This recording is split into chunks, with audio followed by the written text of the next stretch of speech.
Hello fellow iMac lovers. I want to give you another update on the status of my late 2009 27-inch iMac and its video card, which is the AMD 4850.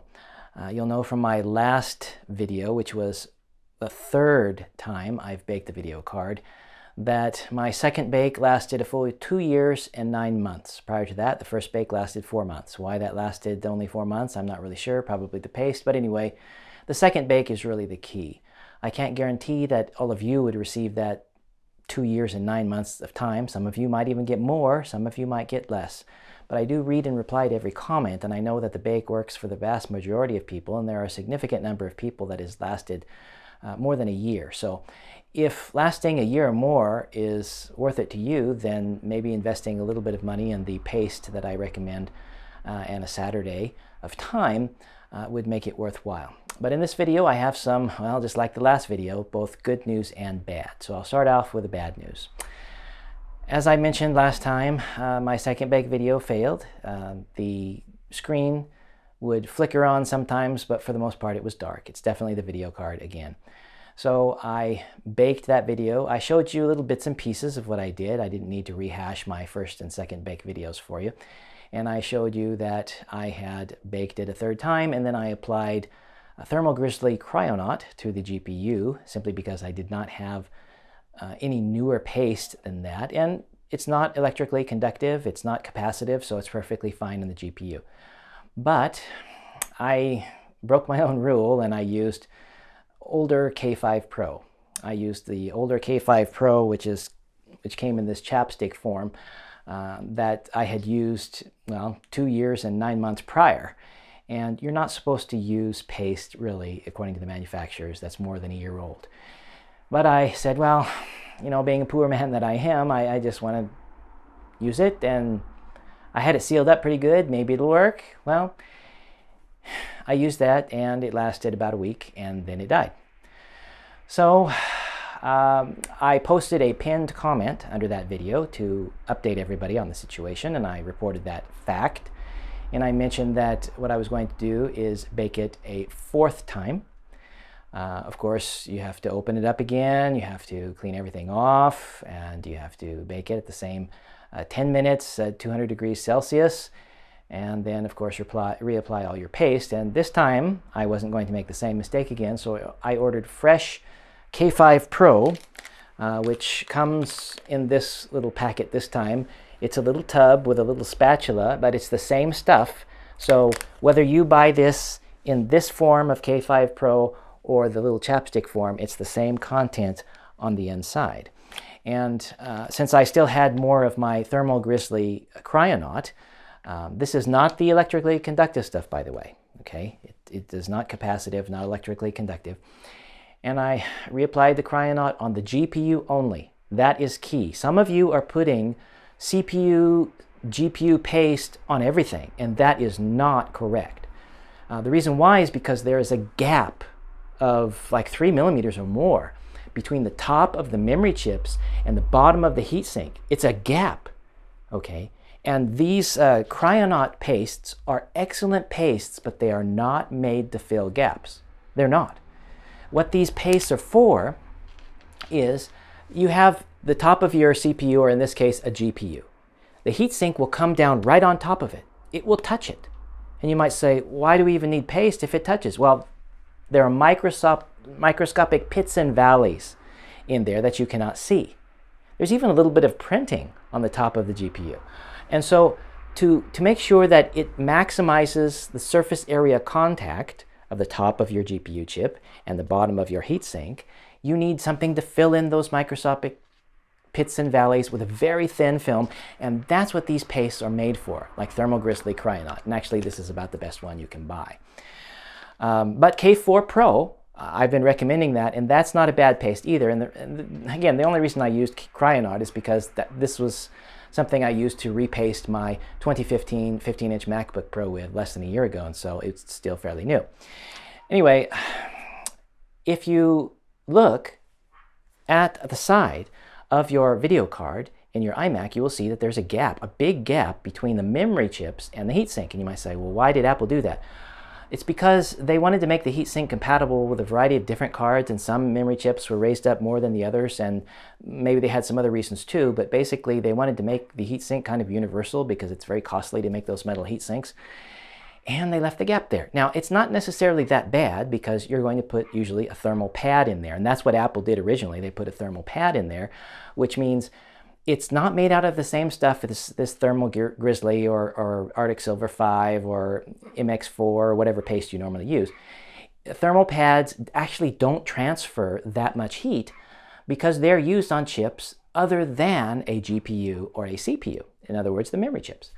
And so it's not really so critically important that you have something amazingly good like this, because you can't use something like this on such a big gap. And that's where the K4 Pro comes in. Now, if you can measure the actual gap between the bottom of the heatsink and the top of the memory chips, well, first of all, you're a better person than I am because I can't do it. And in that case, if you knew the exact gap, you could theoretically buy the exact thickness of the pad that you need. But because I knew I couldn't do that, and I couldn't advise people to do that either, the next best thing is K4 Pro, or K5 Pro, excuse me, K5 Pro. That's what it's made for. And amazingly enough, this company seems like the only company on earth who makes a thermal pad replacement. But anyway, it works well enough for what's intended, but you only want to use either a thermal pad, which you really can't because you can't measure the thickness, or use K5 Pro on the memory chips. Do not use K5 Pro on the GPU. It's not made for that. You have to use the paste according to what they're made for. So anyway, I put Thermal Grizzly Cryonaut on when I did my fourth bake, and I used fresh K5 Pro on the memory chips. And I took time this time to meticulously put it on every chip, every corner. I put a thin coating first just to make sure I got a good firm foundation, and then I packed on some more paste accordingly. My pasting job, even though I didn't record that part, I assured you it was perfect. So yeah, fourth bake, put on the paste, put it all back together, it fired up right away, and it was working great. Later that night, after my son had been playing a game for about an hour, these are 3D games that he plays, and I wanted to check the temperatures. I told him just to do a quick switch so I could check the temperature in the menu bar. It was hovering about 41 degrees Celsius, maybe about 40, which, if you know, for these iMacs, that's pretty good. It keeps it pretty cool. So it's not a heat problem, folks. And every single day I would check and recheck, and my son inevitably was playing his game, and I asked him how long he's been playing it, and he had been playing it for at least an hour, so I know I would get good data out of that. And it was always, maximum I saw was about 41 degrees Celsius. So again, it's not an overheating problem. Unfortunately, and here's the bad news, the fourth bake failed just about a week after, so just like the third bake. And I had told myself that at the time of my third bake, I said there's probably a limited number of times that these cards can be baked. And so my card has basically reached end of life. It cannot be baked back to life again. Now, some people contend that it's the reballing of the chip, it's the melting of the solder. Personally, I don't think so. I think it's the fixing of whatever's broken inside the GPU chip. But nevertheless, if you wish to argue that it is the reballing or solder flow, there might be some logic to it, but in every bit of solder that's already on the board, there's a little bit of what they call flux, and flux allows the solder to flow. And so after a certain number of bakes, that flux has already reflowed as much as it can, and so the solder isn't going to be as sticky or doing what you want it to do because a lot of that flux has maybe already burned off. That could be one answer to it, but I cannot exactly explain why there's a limited number of bakes, but I've seen people who have commented in other forums to say basically the same thing. I baked my card 4 or 5 times and that was it. I couldn't bake it anymore. So that's my personal experience. Again, that doesn't nullify what I've put forth in my previous videos. If you'd like to get a year, a couple years, again, my best is 2 years and 9 months, then what you see in my first 2 videos is going to be worth it for you. It is.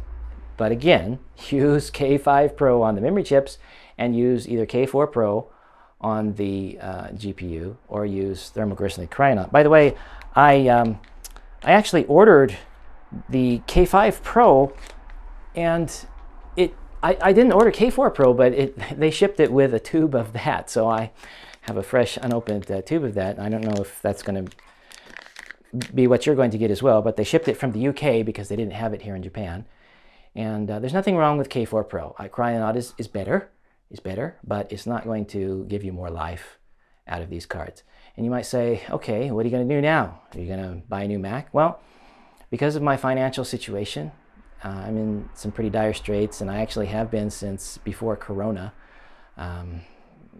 Basically since last October, having only enough take-home pay to pay my rent, actually. And then Corona hit, so I'm kind of in a bad situation now, and buying a new Mac is not an option, but yet we have a need for a family computer. And I thought about buying another 4850, but surprisingly, those are hard to find. And the prices you see for them are just unreasonable and outrageous. And so there was one commenter who commented on my previous video who said, I bought a 5750, which is a 1 gigabyte memory card from a 2010 iMac 27-inch. And I've been following up with him, but unfortunately, due to silly Corona, they still haven't shipped it out to him. And he's been waiting for a considerable amount of time. So I had a number of questions that I wanted to ask him, but I'm unable to do that. And I did find one 15-page thread on Apple's discussion forums, which I will provide the link to you down in the text description beneath this video. If you're watching it on YouTube, check there. I have the link for you there. And I read every comment in all 15 pages of that discussion. And that actually started around 2011. And people reported back what video cards would actually work in their 2009 model. And many of them had even reported that the 6000 series, which is the 6970M, would work in the 2009, late 2009, 27-inch i7 iMac. If you have another chip, it may not work. But I have an i7, 27-inch, 2009, late 2009. And however, what was worrying me was that Apple recalled those cards. There were a lot of defects of the 6970Ms, and I didn't want to buy one of those for fear that it might fail. But at the same time, when I was looking on eBay, I found one seller who had the 5750 card. And that's, again, why I wanted to follow up with that commenter to see what his situation would be. I wanted to ask him a lot of questions like, do you get the boot screen? Can you use FireWire target disk mode? Can you use this and this? And that's what I wanted to ask him, but he hasn't received his card, so I couldn't do that. And in that 15-page thread, you'd think they would have talked about that, but they really didn't. They didn't put out a lot of information like that. But nevertheless, he had given me his reasons why he bought a 5750 instead of a 6970M. And he felt, after talking with other people, that it might be better than the 6000 series. So I was seriously looking at that card, thinking about purchasing it, because that would be much cheaper for me than buying a new Mac, much cheaper. But still more expensive than doing a bake. Okay, so for those of you who are watching this video for the first time and haven't seen my other videos, if you're wondering what you should do the bake first. It will cost you some thermal paste. It will cost you a little bit in shipping, but it's much lower than any replacement video card you're going to find. Okay, but again, my video card is now end of life. So I'm at this decision-making point to either buy a new iMac, which I don't have enough money to do, or buy a replacement video card. So 5750, I found this eBay seller, and I don't want to mention his name right now because, well, I don't want to badmouth anybody, but the name of the company had a Chinese word in it, and that's not necessarily bad. I'm not xenophobic. My goodness, I've lived 25 plus years in Japan and here in Asia, so I'm not xenophobic by any means, but I do know that when you're dealing with certain Chinese companies, you do need to sometimes exercise caution, ask a lot of questions, make sure you know what you're going to get before you pay and buy it. And so he had these, it was a little bit worrying because he had 80, at least listed, had 80 pieces of the 5750, all with heat sinks, wrapped and sealed from Apple, apparently. These are, according to the text description, these are refurbished 5750s that all work and are guaranteed to work refurbished from Apple. And the price that he was selling them for was about $165 or so. And I noticed that he wouldn't ship outside the US. But then I also went through his store and found he had a lower priced $125 5750M and it was willing to ship anywhere in the world. And so I said, well, if you're willing to ship one card outside the US, you can ship the others, right? And he said, no. I said, why not? And he says, well, it's just a matter of policy. Didn't make any sense to me. That's a red flag. And so that was a bit worrying. And then I asked him some more questions, and he was adamant about the fact the 5750 cannot work in the 2009 iMac. And I told him, look, I said, liability, I understand it, I get it. You have to say that for liability reasons, maybe a company policies. No, it's not going to work. You cannot use it. And he was very adamant about it, but it was kind of like he was reading from a script. In all, it kind of raised some red flags in me, and I said, well, I'm just not going to purchase from this seller. If you want to know who it is, you can contact me, send me a comment. People can email me. Actually, if you go to my channel and go to the About section, I provide a means to where you can email me. And don't worry, spammers, I'm using an indirect way for emails to come to me, so you're not going to be able to spam me. But you can contact me that way, and I'll give you the information if you really want it. But ultimately, I did not buy from him. There was the other seller who had a 6970M, also Chinese, by the way, except that other seller with the 6970M was based in Hong Kong. At least he said it was based in Hong Kong, but it seems like it might ship from mainland China. I don't kind of understand what's going on there. But this card apparently is tested. It comes with a heatsink again, and you don't want to buy these non-standard cards unless they have the heatsink, because the heatsinks, especially on the 6000 series, come with 3 heat pipes, not the 2 that are on the 4850. And so I'd asked him a lot of questions, and he was very nice, very well informed. In fact, the listing on eBay of his card says 2011, 2010, 2009 compatible. So it confirms what I read in a lot of the online forums, that it would be compatible with my late 2009 iMac i7 computer. And the only downside, though, is that he said, you know, this price that he has, it was about $230, which again is a little bit high, but the price back in 2011 was about $600 for that card, by the way. Anyway, he said the price included free shipping. However, because of Corona right now, it would probably take a long time to arrive, even at my address in Japan, even though we're so close to each other, China and Japan, right? And I said, well, that is a concern. And he said, well, if you pay $35 extra for express shipping, it'll get to you faster. And I said, well, I'm kind of concerned about that. If I pay the extra money, is it really going to ship? Is it really going to be released, you know? I don't want to pay the extra money and then it not be released. And he gave me reassurances that it would, that China would get the products through. And I came to trust this fellow based upon the dialogue I had with him, because he wasn't reading from a script. He seemed to really know what he was doing, and I did not perceive him to be a smooth talker. So I didn't post any information about him in this video, because this video isn't about the card yet, because I haven't received it yet. This video is just basically about my experience and what I'm doing at this point and why. So right now I have purchased the card. I paid him the extra $35 for the express mail shipping, but even then he said it might take 8 to 12 working days, which I guess means business days. So I'm not really sure when it's going to come, and hopefully all of Japan won't be shut down by then. By the way, I haven't done a video on Corona in Japan just because it's still largely business as usual here. Sure, you hear a lot of things in the news and people are kind of worried, but there hasn't been real serious lockdowns here. People are still going to their companies and shipping out and shipping in. It's still flowing as much as it always has. Gasoline has dropped a bit. I'm going to do a separate video on that when I get the Abe masks, and I'll explain what that means in another video. But basically, I think that because Japan is still basically open, that this card might arrive. And yes, when it does arrive, I definitely plan to sanitize that box when it comes with plenty of alcohol, which thankfully I still have, and let it set out in the sun and so on, because supposedly Corona stays on items for a long time. So I want to make sure I don't get any nasties from a package, especially coming from China. But that's in the mail. And when that arrives, I'm not going to do a full detailed video. I've covered all that in my first 2 videos, but I am going to show you, just like my last third bake video, some bits and pieces, especially what is required to install the 6970M in a late 2009 iMac, which requires some minor cutting. Now, some of you might say, cutting? Oh, no. Believe me, I may have an electrical engineering degree, and actually I do, but I'm just an everyday guy. I don't know it all. In fact, you know what? Before I even got my degree, I wasn't even that great at math. I wasn't.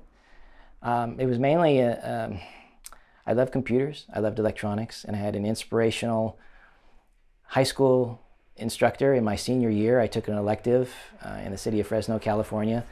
Duncan Polytechnical High School is where I took that elective. I went to a private school, actually, but they didn't have the elective I wanted, and I took a class there. Mr. DeFair was his name, and boy, I loved that class. I loved his experience. He shared with us how he worked for NCR, how he worked for IBM, how he got the company credit card, how he got all these perks, and how he loved the job. And the way he taught electronics to us, it just sunk deep into my mind, and it really made me want to be an electrical engineer. I got an A in his class, by the way, and it was a great class. I don't want to make this video too long, but we built computers that the school used, and we would actually service the computers. So if a classroom had a problem with their computer, we would go there and write a report on it. Again, it was a vocational school, but it made me want to pursue an EE degree. With that said, I was choosing EE for a practical reason. I didn't want to be a doctor. I hate blood. I didn't want to be a lawyer. I'm not a man of rules. And so what's the next best thing? Well, an engineer. What kind of an engineer? An electrical engineer is closest to what I like to be involved in with computers and so on. And so that's why I chose that. And but still, I feel very much I'm a normal person, you know. And I think if whatever I can do, if you watch my videos, I think you can do it too. And that's really the inspiration for me to make these videos, is to help you. Sometimes I get on YouTube and I say, man, I wish there was a video like this, and there's usually not. And so that kind of inspires me, if I have the tools and the product at hand to do it. I'm going to do it, film it, and then present it to you so that maybe my experience can be helpful to you. So I hope that my videos on the topic of this video card bake can be helpful to you. And what I'm going to show in my next video, once I get that card, will apply to people who have tried the bake and either failed or who maybe just for whatever reason don't want to do the bake. But I highly recommend the bake first. Because honestly, if you have a lot of money, you're just going to buy a new computer anyway, right? Right? The reason to do the bake is to save money. And it can make your computer last a very usable amount of time. But once that's end of life, then you either need to buy a new computer or replace the card. So what I'm going to do once I get the card is do some extensive testing on it to make sure that I can actually recommend it or not. In other words, try to give you more information than what you're going to find in online forums. And that's all I'm going to say in this video. So if you like this video, I'd appreciate your subscription. YouTube tells me in the analytics section that 98% of you are not subscribed. If you like my videos, it tells me a lot if you subscribe. And if you don't, that's fine. But I am eternally grateful if you do. I don't allow ads on my channel yet because I still don't even have 2,000 subscribers as of the time of making of this video. And it wouldn't earn me any money, and all it would do is just bother you. Clicking thumbs up also tells me you like this video, and commenting as well. I'm not one of those YouTubers who ignores you. In fact, I apologize for the past five days. Something happened and my notifications was turned off, and I didn't see a lot of the comments that had been made over the past week, but I've since rectified that. And by and large, I read and reply to every comment that is made under any of my videos. That not only are the iMac videos, but I make a lot of vintage Macintosh videos as well. And so I am happy to engage you in the comments. Some people find my email by going into my channel and then about, and they see the email section and will send me an email that way, and I reply to those emails as well. In fact, I've had some fairly long conversations spanning 5, 6, 7 emails with many people to try to help them as best I can offline. I don't mind doing that, but if you actually reply in the comments underneath my videos, it's more productive, because our conversation, the conversation I have with you, can then be shared publicly with other people who may have the same problem. But if you wish to keep something private, I fully understand, and you can email me that way. So, thank you for watching and enduring this long video. And there's a handful of you out there who actually hate my long videos and have told me that. I'm long-winded, you say. I repeat myself. You've told me, one guy recently said, you know, you could have said everything you said in this video in less than 10 minutes. And I replied back to him, not angrily. I just replied back to him frankly by saying, you're right, but repetition is by design. in my videos. I want to make sure they're, number one, detailed. I'm not a millennial, okay? I'm not from the Twitter generation. I want to make sure that the fundamental principles of good teaching are in my videos, which means I repeat things so it sticks in your mind. Now, YouTube probably doesn't want me to do that. It wants you to watch my videos over and over again because you're going to forget. But I think by repeating a few things that it may be helpful to you. But anyway, you can let me know your honest opinions in the comments section. So thank you for watching, and keep an eye out. You can click the little bell icon if you want a notification. And once I get my card, I will start filming that and release that information to you. So stay safe during this Corona mayhem, and have a great day.